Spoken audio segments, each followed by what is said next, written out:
Prima il silenzio, poi il caos. Navi militari, cieli chiusi in pochi minuti e governi che tacciono. Il Venezuela è diventato l'epicentro di qualcosa che nessuno vuole ammettere. E tutto sta per venire a galla.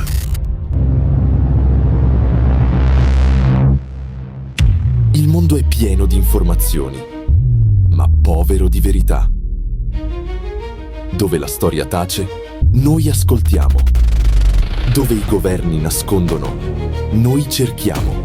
Oltre la propaganda, oltre versioni ufficiali, ricostruiamo la verità pezzo dopo pezzo. Questo è il luogo dove il mondo si rivela. Benvenuti in Mappe Oscure. Oggi il Venezuela è di nuovo al centro del mondo. Emergono accuse di operazioni segrete, narcotraffico e pressioni internazionali che nessuno vuole commentare davvero. Ma che cosa sta realmente accadendo? Per capire la crisi attuale, bisogna partire da una verità semplice. Il mio tesoro!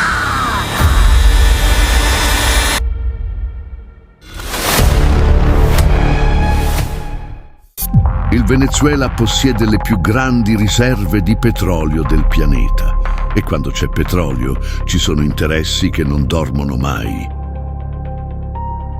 Con Trump di nuovo alla Casa Bianca, gli Stati Uniti hanno ripreso una linea di pressione costante: sanzioni, operazioni navali, alleanze regionali. Maduro risponde parlando di aggressione esterna e interferenze illegali.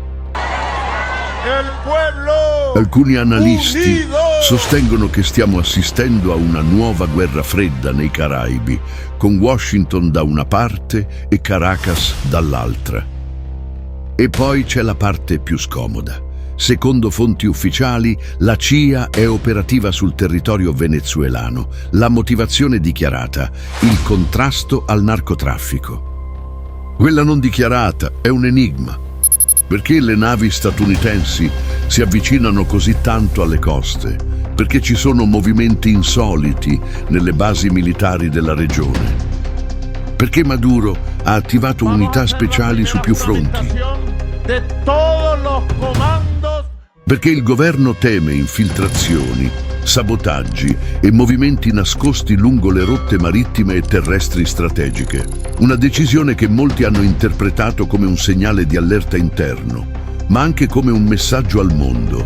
Il potere a Caracas non è disposto a cedere terreno. Il Venezuela vive oggi un equilibrio fragile. Dopo le elezioni contestate del 2024, Maduro è rimasto al potere con un nuovo mandato, mentre l'opposizione denuncia irregolarità e mancanza di trasparenza. Il potere è nelle mani del governo e basta un dissenso per attirare attenzioni indesiderate. Nelle strade l'atmosfera è diversa: sfiducia, divisione politica e una popolazione stanca. Molti sognano un cambiamento, ma pochi credono che arriverà presto. Sul fronte internazionale la pressione è ancora più forte.